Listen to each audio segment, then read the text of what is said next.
कि कथा सुनने से 4 लाभ होते हैं। कितने लाभ होते हैं?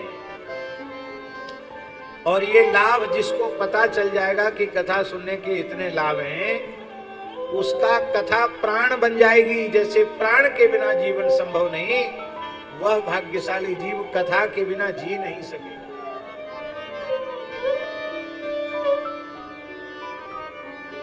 जीवन की सबसे बड़ी उपलब्धि क्या है? वितृष्ण हो जाना।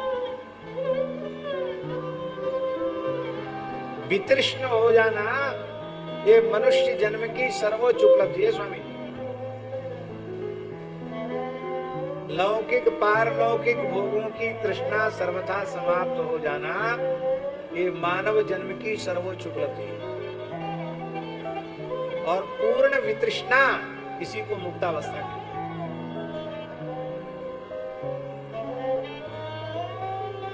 संन्यास में ऐसा थोड़ी है कि केवल शिखा सूत्र का त्याग कर दिया, मूड मुड़ा लिया और एक विशेष कर्मकांड की प्रक्रिया से गुजर गए तो संन्यास हो गया। संन्यास का अर्थ है पूर्ण वितृष्ण होना। इसलिए भगवान आदि शंकराचार्य ने और अन्य वैष्णवाचार्यों ने एक मत से संन्यास की यह परिभाषा स्वीकार की है, ऐषणात्रय त्यागो संन्यासः। त्रिविध ऐषणाओं के त्याग को ही सभी आचार्यों ने संन्यास माना है। इसलिए स्वामी जी प्रईस मंत्रोच्चारण के समय जो मंत्र का उच्चारण कराया जाता है गुरु के द्वारा, तो वहां वो क्या कहता है? मंत्रोच्चार की मर्यादा नहीं है इसलिए हम उसका उच्चारण नहीं कर सकते, पर उसका भाव बता रहे हैं। उसका भाव यह है कि हे सर्वांतर्यामी परमात्मन, हे पृथ्वी आकाश जल सूर्य चंद्र आदि सबको साक्षी करके मैं प्रतिज्ञा कर रहा हूं, निश्चय कर रहा हूं, इस भूलोक के समस्त भोगों के आकर्षण का मैंने सर्वथा त्याग कर दिया। सिद्धों के लोकों में प्राप्त होने वाले भोगों के आकर्षण का त्याग कर दिया। अब कोई मंत्र तंत्र रिद्धि सिद्धि नहीं चाहिए, कुछ नहीं चाहिए। अब तो बस वही चाहिए, यम लब्ध्वा चापरम लाभम मन्यते न ततोऽधिकम्। बस वही चाहिए, जिसको पाने के बाद फिर कुछ पाना न शेष रह जाए। यह अवस्था कथा श्रवण से प्राप्त होती है और इस वितृष्णावस्था का ही नाम है मुक्तावस्था। यच्छृण्वतोपेत्यरतिर्वितृष्णा, ये पहला लाभ। दूसरा लाभ, सत्वंच शुद्ध्यत्यचिरेण पुंसः।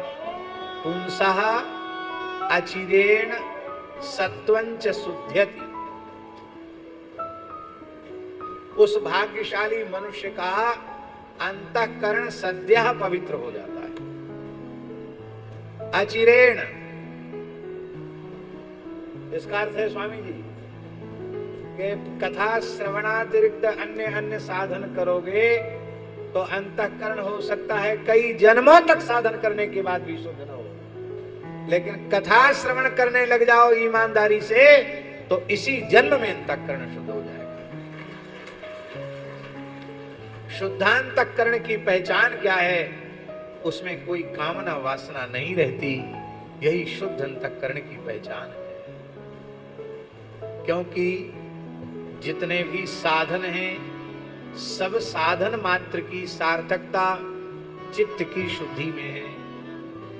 और यज्ञ योग जप तप दान व्रत होम स्वाध्याय संयम आदि आदि जितने साधन वेद आदि शास्त्रों में कहे गए हैं वे सभी साधन श्रेष्ठ हैं और उन सबके आश्रय से अनुष्ठान से चित्त की शुद्धि होती है।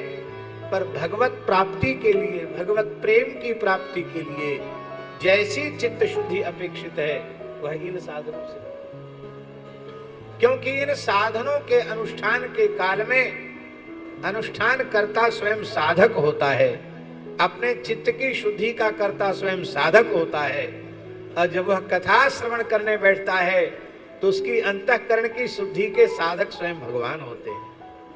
हमारी अल्प शक्ति और भगवान की अनंत शक्ति। फिर अनंत कोट ब्रह्मांड नायक सर्वेश्वर परात्पर परब्रह्म असंख्येय दिव्यानंत कल्याण गुणगण निलय निखिल हेय प्रतनीक भक्त वांछा कल्प तरु भक्त वत्सल शरणागत वत्सल सर्व समर्थ सर्वेश्वर श्री राम श्री कृष्ण श्रीमन नारायण कथा के रूप से अंतःकरण में प्रवेश करें और मलिनता रह जाए, ये कैसे संभव? इसलिए चित्त शुद्धि का सबसे सरल और सबसे श्रेष्ठ साधन है कथा श्रवण करना।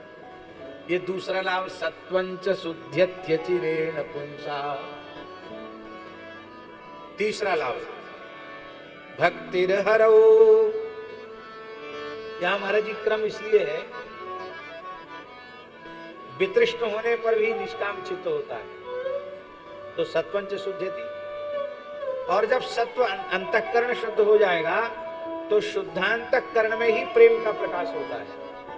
तो भक्तिर्हरौ, जब शुद्ध कामना वासना से मुक्त हो जाएगा तो भक्तिर्हरौ, भगवान में भक्ति हो जाएगी। भक्ति किसको कहते हैं? किसको कहते हैं भक्ति? तिलक लगाना, तुलसी बांधना, माला फेरना, ये भी भक्ति है। ये भक्ति के चिन्ह हैं, भक्ति के लक्षण हैं, अवश्य करना चाहिए। तिलक धारण करना चाहिए, तुलसी धारण करना चाहिए, माला फेरनी चाहिए। पर वस्तुतः भक्ति जो है वह निष्काम सहज रति ही भक्ति है। भगवान में सहज स्वाभाविक निष्काम प्रेम हो जाना, इसी का नाम भक्ति है। यदि हम भक्ति को परिभाषित करें तो पूज्य श्री हनुमान प्रसाद पोद्दार जी भाई जी के एक लेख में हमने पढ़ा, भाई जी ने लिखा अपने उस लेख में कि भक्ति को परिभाषित करने के लिए गोस्वामी तुलसीदास जी का एक दोहा पर्याप्त है। अपने लेख के उपसंहार में लिखा उन्होंने, क्या लिखा? कामिही नारी प्यारी लोभी प्रिय जिमिदान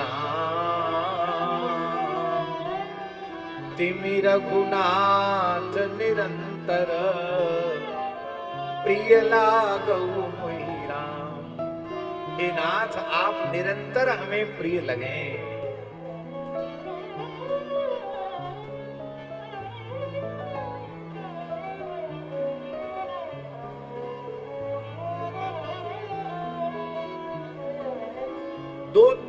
दो उदाहरण क्यों दिए? काम ही नार प्यार जिम लोभी प्रिय जिम दाम, दो क्यों दिए? एक से काम नहीं चलता क्या? कामी से कामी, लोलुप से लोलुप, भोगी से भोगी पुरुष को नारी सदा सर्वदा प्यारी नहीं लगती, कभी अप्रिय भी हो जाती। पर लोभी को धन कभी अप्रिय नहीं होता।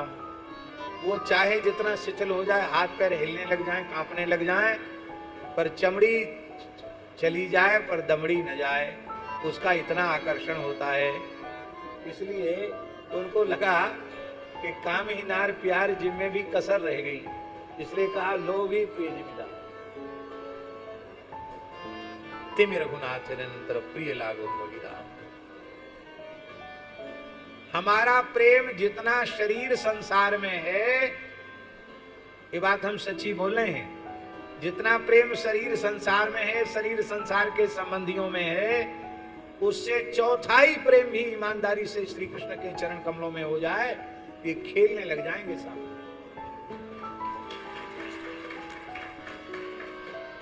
हमारा प्रेम स्वार्थवश है, हमारा प्रेम तो शरीर संसार में, भगवान में प्रेम का है। भक्तिर्हरौ,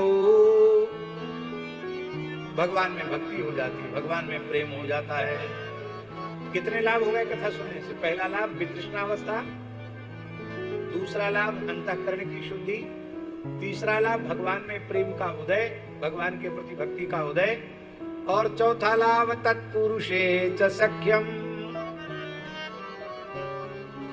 चौथा लाभ है फिर संसार में देह गेह में आसक्त विषयी पुरुष अच्छे नहीं लगते, फिर संत महात्मा अच्छे लगते हैं, भगवान के भक्त अच्छे लगते हैं। आहा, संतों को देखकर हृदय भर आवे, हृदय आनंद से परिपूरित हो उठे, तो समझना चाहिए कि अब भगवान में प्रेम हो गया। भगवत प्रेम का परिचायक क्या है? संत चरण में प्रीति ही भगवत प्रेम की परिचायिका है। भगवान के भक्तों में संतों में प्रेम नहीं हुआ तो भगवान में भी प्रेम नहीं हुआ।